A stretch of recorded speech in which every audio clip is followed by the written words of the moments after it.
A Bíblia diz em Atos, no capítulo 4, nos versículos de 1 a 37.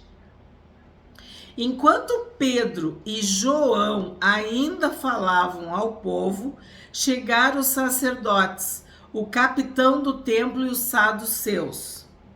Então, sacerdotes, capitão do templo, seria o capitão da guarda do templo, a autoridade, a polícia, né? E os saduceus, que eu já falei para vocês quem eram os saduceus, que era o grupo mais radical, assim no sentido de cruel, arrogante, rico. Eles não acreditavam na ressurreição, eles eram implacáveis. Os saduceus eram soberbos, arrogantes, tinham um entendimento equivocado das escrituras. O próprio Senhor Jesus disse: vocês erram, né? Porque não creem, não examinam, não estudam as escrituras. E os saduceus eram esse grupo que não acreditava na ressurreição, não acreditava em anjo, não acreditava em um monte de coisa. Para eles só o Pentateuco. Eles criam só no Pentateuco. E os fariseus não. Criam na lei e nos profetas. Eu vou ler de novo. Enquanto Pedro e João ainda falavam ao povo,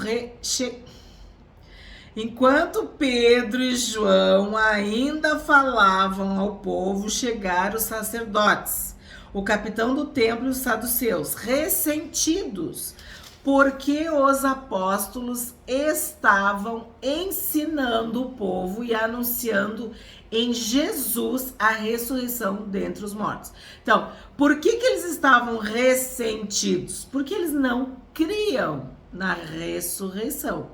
E chama atenção a menção aos saduceus justamente por isso, porque eles não acreditavam. 3. Prenderam Pedro e João e os recolheram ao cárcere até o dia seguinte, pois já era tarde. Se tu não assistiu o capítulo de ontem, o capítulo 3, tu não tá entendendo nada, né? Tu não sabe o que aconteceu. Mas o que aconteceu? Pedro e João curaram um coxo de nascença na porta do templo. E eles entraram no templo com o ex-coxo, né? E ele entrou pulando, saltando, louvando, glorificando a Deus, enfim. E foi algo assim, ó, poderoso da parte de Deus, que deixou o povo perplexo, admirado. E sim, né? Isso já desperta, já chama a atenção das autoridades, dos religiosos, né? Por isso que eles prenderam Pedro e João e os recolheram ao cárcere até o dia seguinte, pois já era tarde. Porém, muitos dos que ouviram a palavra creram, subindo o número desses homens a quase 5.000. Aí tu vai dizer aquilo, né, que Paulo diz, que ele era o prisioneiro de Cristo, mas que a palavra de Deus não estava algemada. Aqui é exatamente isso, é o mesmo exemplo, porque prenderam Pedro e João, prenderam o apóstolo Pedro e o apóstolo João, mas a palavra não, porque 5.000 se converteram, 5.000 creram, 5.000 confessaram o Senhor Jesus como Senhor e Salvador. E nós sabemos que a salvação é só em Jesus. É só Jesus que salva. Jesus é o Salvador de homens e mulheres. Então, quando a mensagem é pregada, quando o verdadeiro evangelho é anunciado, as pessoas se convertem. E se converteram 5.000. Na outra mensagem, no outro sermão de Pedro, na outra exposição do evangelho, 3.000. E a gente viu que tudo começou com 120. E antes do 120, 12. Então o que tu vê? Tu vê uma multiplicação. Tu vê que Deus abençoa, que Deus acrescenta. Jesus multiplicou 5 pães e 2 peixinhos, que alimentaram uma multidão de 5.000 e de 7.000. Então aqui tu tem números, né? 5.000, 3.000, 120, 12. Os apóstolos eram 12. Quantas vezes eu digo para vocês a importância da gente pensar, refletir, meditar sobre os números. Então aqui Lucas está registrando o número de pessoas que creram, que aceitaram, que se entregaram, que confessaram o Senhor Jesus. No dia seguinte, as autoridades, os anciãos e os escribas se reuniram em Jerusalém, com o sumo sacerdote Anás, com Caifás, João, Alexandre e todos os que eram da linhagem do sumo sacerdote. Autoridades religiosas, anciãos, escribas, o sumo sacerdote. Eu expliquei para vocês quando a gente estava estudando João, né, o Evangelho de João, sobre Anás e Caifás. E eu falei que eles eram saduceus. Então aqui está sendo mencionado o Sinédrio, que eram os juízes, era a alta corte judaica. Eles decidiam tudo, né? E eles já estavam incomodados.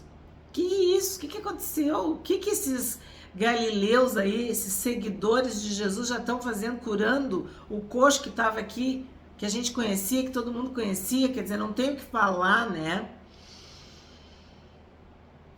7. E colocando os apóstolos diante deles, perguntaram: com que poder ou em nome de quem vocês fizeram isto? Então Pedro, cheio do Espírito Santo, lhes disse: autoridades do povo e anciãos, visto que hoje somos interrogados a propósito do benefício feito a um homem enfermo e do modo como ele foi curado, saibam os senhores todos e todo o povo de Israel que, em nome de Jesus Cristo, Nazareno, a quem vocês crucificaram e a quem Deus ressuscitou dentre os mortos, sim, em seu nome é que este está curado na presença de vocês. Então, Pedro, cheio do Espírito Santo, com intrepidez, ele diz: foi em nome de Jesus, em nome de Jesus Cristo, o Nazareno. Ele deixa bem claro: não fui eu, não foi João, foi Jesus. A cura, o milagre foi de Jesus. Saibam os senhores que foi em nome de Jesus Cristo, a quem vocês crucificaram, mas que Deus ressuscitou dentre os mortos. Foi em seu nome que ele está curado. 11. Este Jesus é a pedra que vocês, os construtores, rejeitaram, mas ele veio a ser a pedra angular. Pedro, cheio do Espírito Santo, ele diz: Jesus é a pedra que vocês rejeitaram. E ele está citando o Salmo 118. E na sua carta, né, em 1 Pedro, no capítulo 2, ele cita novamente. Nós já temos vídeos sobre a primeira e a segunda carta de Pedro. Então, ele entendeu essa parte. Ele entendeu que Jesus era a pedra que os construtores haviam rejeitado. Veio para os seus e os seus não o receberam. Veio para as ovelhas perdidas da casa de Israel, mas elas não quiseram saber dele. 12. E não há salvação em nenhum outro, porque debaixo do céu não existe nenhum outro nome dado entre os homens pelo qual importa que sejamos salvos. Não há salvação em nenhum outro. Não há salvação em nenhuma outra. Nenhum outro nome. Nada, nem ninguém pode salvar. Só um, Jesus. Não há salvação em nenhum outro. porque debaixo do céu não existe nenhum outro nome, dado entre os homens, pelo qual importa que sejamos salvos. Esse versículo maravilhoso saiu da boca de Pedro, do apóstolo Pedro. Quando tu tá falando de Jesus, tu tem que deixar bem claro que ele é único. Por isso que a gente diz, ó, meu único e suficiente Salvador. Único, quer dizer que é só ele. Suficiente, não precisa de mais nenhum outro ou mais de nenhuma outra. Só Jesus. Salvação só em Jesus. É pelo nome de Jesus que nós somos salvos. 13. Ao verem a ousadia de Pedro e João, sabendo que eram homens iletrados e incultos, ficaram admirados e reconheceram que eles haviam estado com Jesus. Eles haviam estado com Jesus, mas o que acontece? Eles estavam cheios do Espírito Santo, estavam cheios do Espírito da verdade, estavam cheios de Deus.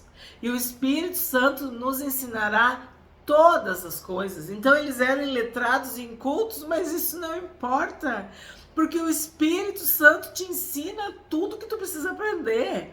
Ele te ensinará todas as coisas, não tem incapacidade, não tem inferioridade, não tem limitação. O Espírito Santo te ensina. E olha que coisa mais linda. O Espírito Santo vos fará lembrar de todas as coisas. Então, tudo que Jesus falou para eles, o Espírito Santo trazia à memória, o Espírito Santo fazia eles lembrar. E isso era poderoso. Eles tinham autoridade, eles tinham ousadia, intrepidez, coragem. E aí as pessoas ficam perplexas, chocadas, admiradas, porque como que pode um homem iletrado, inculto, né? Um galileu falar com tanta propriedade, com tanta autoridade, com tanto conhecimento? Eles deixaram bem claro que eles eram testemunhas. Eles haviam estado com Jesus, visto, ouvido e vivido, compartilhado com Jesus. Eles aprenderam com Jesus. Eles foram ensinados pelo mestre dos mestres. Então, quando tu tem um relacionamento com Jesus, as pessoas percebem. As pessoas veem que tu não fala como os outros falam. Tu tem convicção, tu tem fé, tu tem confiança, tu tem certeza. Tu é de Deus. O Espírito Santo fala por ti quando tu abre a boca. Esses homens eram iletrados e incultos, mas eles estavam cheios do Espírito Santo de Deus. 14. Vendo que o homem que havia sido curado estava com eles, nada tinham a dizer em contrário. Tipo assim, a prova era incontestável. O sinal era indiscutível. Não tinha o que questionar. O homem estava ali, todo mundo sabia, ele vivia na porta lá do templo pedindo esmola. Ele era coxo de nascença, ele estava curado. Ocorreu um milagre. E eles não tinham o que dizer. Nada tinham a dizer em contrário. E mandando-o sair do sinédrio.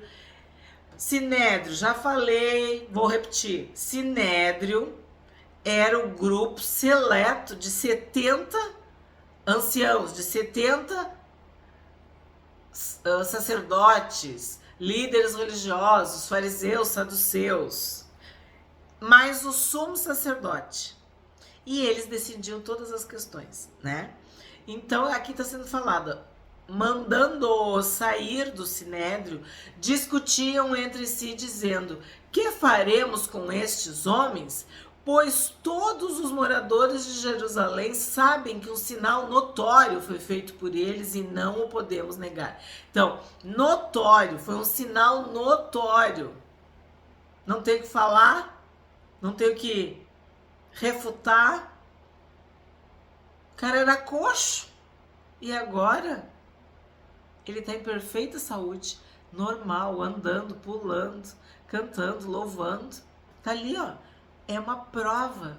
O que tu vai falar? O que tu vai dizer? Não tenho o que falar, não tenho o que dizer. Notório, foi feito por eles e não o podemos negar. Mas, para que não haja maior divulgação entre o povo, vamos ameaçá-los para não falarem mais neste nome, a quem quer que seja. Então, o que acontece? Mataram Jesus, crucificaram Jesus e acharam que assim iriam acabar com o movimento. Calaram a voz de Jesus e acharam que assim iriam emudecer a voz dos outros, dos seguidores. Mas Jesus ressuscitou. E o Espírito Santo foi derramado, desceu sobre esses homens. Eles ficaram cheios de Deus. Cheios do mesmo Espírito que vivificou Jesus dentre os mortos. Então não tinha quem os parasse. E eles aqui, ó, estão tendo que lidar com o poder de Deus. Tendo que lidar com esse nome de Jesus de novo. Mas ele já não morreu? Ele já não foi morto? Não, ele vive e vive para sempre. E ele muda a vida das pessoas. É um sinal indiscutível, irrefutável. É notório, é uma prova. E daí, quando não tem mais argumento, o que eles fazem? Subornam, né? Ou ameaçam. Prendem, perseguem, matam, fazem o que querem. Querem calar a voz dos cristãos. Aqui, né? E nos nossos dias. Então, o que eles dizem? Para que não haja maior divulgação entre o povo, vamos ameaçá-los. Então, vamos botar medo neles. Mas eles estão cheios do Espírito Santo. E o Espírito Santo não é um espírito de medo. Não nos foi dado medo, timidez, covardia. O Espírito que habita em nós, o Espírito Santo de Deus, ele é de poder, de amor e de moderação, de equilíbrio. E eles querem calar, controlar esse espírito. Vocês acham que eles vão conseguir? Vocês acham que eles vão ameaçar Pedro e João e eles vão se calar? 18. Chamando-os, ordenaram-lhes que de modo nenhum falassem, nem ensinassem no nome de Jesus. Nome de Jesus. Então eles ameaçaram, eles proibiram, censuraram. Ó a palavra, censura, tu não pode falar. Se tu falar em nome de Jesus, tu vai perder o alcance. Tu não vai ter engajamento, tu não vai ter visualização. Então, o que acontece? Ele está dizendo aqui, ó. Vocês estão proibidos de falar, de ensinar no nome de Jesus. Vocês estão proibidos. Mas Pedro e João responderam: os senhores mesmos julguem se é justo diante de Deus ouvirmos antes aos senhores do que a Deus. Então, assim, ó, vocês não são representantes de Deus? Pois bem, é melhor a gente ouvir Deus ou ouvir vocês? É justo ouvir a Deus ou ouvir vocês? Pois nós não podemos deixar de falar das coisas que vimos e ouvimos. Tu viveu, tu recebeu, tu foi perdoado, tu é livre. ninguém vai conseguir calar a tua voz. Tu recebeu a vida, ninguém vai conseguir matar o autor da vida. Tu te tornou filho, tu te tornou filha. Tu é amado, perdoado, selado, santificado, justificado. Ninguém pode anular isso. Nós não podemos deixar de falar das coisas que vimos e ouvimos. Depois, ameaçando-os mais ainda, os soltaram, não tendo achado como os castigar por causa do povo, porque todos glorificavam a Deus pelo que tinha acontecido. Ora, o homem em quem tinha sido operado esse milagre de cura tinha mais de 40 anos de idade. Então, eles dizem claramente: nós não vamos deixar de falar. E o que acontece? Aparece o 40 aqui de novo. O homem coxo tinha 40 anos. Ele nasceu assim. Então quer dizer que há 40 anos este homem, mais ou menos, né? Que a gente não sabe desde que idade ele estava lá, mas vamos dizer que desde pequeno, né? Então todo mundo conhecia, todo mundo sabia que ele era coxo, que ele era um mendigo, que ele pedia esmola e que agora ele estava curado. E quem é que tinha curado? Pedro e João. Como que eles curaram? No nome de Jesus. No nome de Jesus Cristo, de Jesus o Nazareno. Ele foi curado. 23. Uma vez soltos, Pedro e João procuraram os irmãos e lhes contaram tudo o que os principais sacerdotes e os anciãos lhes tinham falado. Então, se os religiosos, os fariseus, os saduceus, os anciãos, os escribas, todo aquele povo perseguia Jesus, capaz que não ia perseguir Pedro e João. Então aqui eles contam tudo o que os principais sacerdotes e os anciãos tinham falado e tinham feito.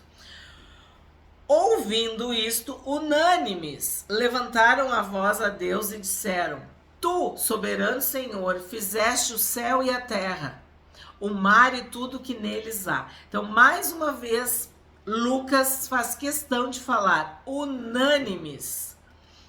Unânimes, eles estão orando, glorificando a Deus, falando com Deus. Disseste por meio do Espírito Santo, por boca de Davi, nosso pai, teu servo. Por que se enfureceram os gentios e os povos imaginaram coisas vãs? Os reis da terra se levantaram e as autoridades se juntaram contra o Senhor e contra o seu ungido. Então agora eles estão citando o Salmo 2, de Davi. Então tu vê que quando tu tá cheio do Espírito Santo, tu louva, tu glorifica, tu é alegre, tu é testemunha, tu tem poder, tu não tem medo, tu conhece a palavra, tu cita a palavra, tu ensina a palavra, né? Tu prega o evangelho, tu anuncia o reino de Deus, tu tem fé. Então, tudo que a gente está vendo aqui é porque eles estavam cheios do Espírito Santo. E eles começam a fazer uma ligação, um link com o Antigo Testamento, com as profecias, que o que eles estão vivendo converge para as Escrituras. Tem tudo a ver com o que foi profetizado a respeito de Jesus. Eles estão vivendo a palavra de Deus, literalmente. 27. Porque de fato nesta cidade Herodes e Pôncio Pilatos, com gentios e gente de Israel, se juntaram contra o teu santo servo Jesus, a quem ungiste. Então, o que eles estão falando? Os reis da terra se levantaram e as autoridades se juntaram. Então, eles estão fazendo o quê? Uma associação de que os reis da terra e as autoridades se juntaram. Eles estão contextualizando de que Herodes e Pôncio Pilatos se encaixam nos reis da terra, se encaixam nas autoridades. Os sacerdotes, sumos sacerdotes, anciãos, todos eles se levantaram contra o Senhor. Contra. o seu ungido, assim como Davi profetizou. – 28. Para fazerem tudo o que a tua mão e o teu propósito predeterminaram. Ficou estranho, né? Vamos de novo. Porque, de fato, nesta cidade, Herodes e Pôncio Pilatos, com gentios e gente de Israel, se juntaram contra o teu santo servo Jesus, a quem ungiste, para fazerem tudo o que a tua mão e o teu propósito predeterminaram. Então, acaba que tanto Herodes quanto Pôncio Pilatos se encaixaram no propósito de Deus. Porque nenhuma autoridade eles teriam se Deus não tivesse dado para eles. Agora, Senhor, olha para as ameaças deles e concede aos teus servos que anunciem a tua palavra com toda a ousadia, enquanto estendes a tua mão para fazer curas, sinais e prodígios por meio do nome do teu santo servo Jesus. Então, eles estavam pedindo mais poder, mais autoridade, maior graça. Para quê? Para pregar com ousadia a palavra de Deus, o evangelho. Que Deus desse para eles mais poder, para eles fazer curas, sinais e prodígios em nome de Jesus, para que assim as pessoas viessem a crer. Tendo eles orado, tremeu o lugar onde estavam reunidos. Todos ficaram cheios do Espírito Santo e com ousadia anunciavam a palavra de Deus. Então, seja cheio do Espírito Santo, que tu vai transbordar. Como que tu vai transbordar? Pregando a palavra de Deus, com ousadia, com coragem, com intrepidez, com amor, curando, libertando, salvando, abençoando. A igreja primitiva, os primeiros cristãos orando, pedindo poder de Deus, poder do alto. E aí tem essa parte, ó, tremeu o lugar onde estavam reunidos. Então, é como se Deus dissesse, sim, eu estou respondendo, eu estou ouvindo, vocês vão receber mais e mais poder, mais e mais ousadia, né? Jerusalém, Judéia, Samaria e os confins da terra. E por isso o evangelho chegou até nós. Porque Jesus veio ao mundo, morreu e ressuscitou para que nós, cristãos, continuássemos essa missão. Cada um do seu jeito, cada um do seu canto, cada um conforme o dom, o talento, o chamado que Deus estabeleceu. Mas pregar o evangelho, ir por todo mundo, é algo que compete a todo o cristão, a toda a cristã, a todo seguidor e seguidora de Jesus. 32. Da multidão dos que creram, era um só o coração. Ó, comecei já lendo do outro jeito. Da multidão dos que creram, era um o coração e a alma. Ninguém considerava exclusivamente sua nenhuma das coisas que possuía. Tudo, porém, lhes era comum. Então, um só coração e uma só alma. Com grande poder, os apóstolos davam testemunho da ressurreição do Senhor Jesus, e em todos eles havia abundante graça. Não havia nenhum necessitado entre eles, porque os que possuíam terras ou casas, vendendo-as, traziam os valores correspondentes e os depositavam aos pés dos apóstolos. Então se distribuía a cada um conforme a sua necessidade. Se era um só coração e uma só alma, eles tinham o amor como elo, como união. E nenhum necessitado havia entre eles. Porque na casa de Deus, na igreja de Deus, no corpo de Cristo, a bênção, a prosperidade, a amor, a generosidade. Então José, a quem os apóstolos chamavam de Barnabé, que quer dizer filho da consolação, um levita natural de Chipre, vendeu um campo que possuía, trouxe o dinheiro e o depositou aos pés dos apóstolos. Então ele não estava preocupado com o campo, não estava preocupado com o dinheiro, não, ele queria que não houvesse nenhum necessitado no meio da igreja. Barnabé, levita de Chipre, depositou o valor aos pés dos apóstolos. Ele serviu, ele foi generoso. E nós vamos depois saber mais sobre Barnabé.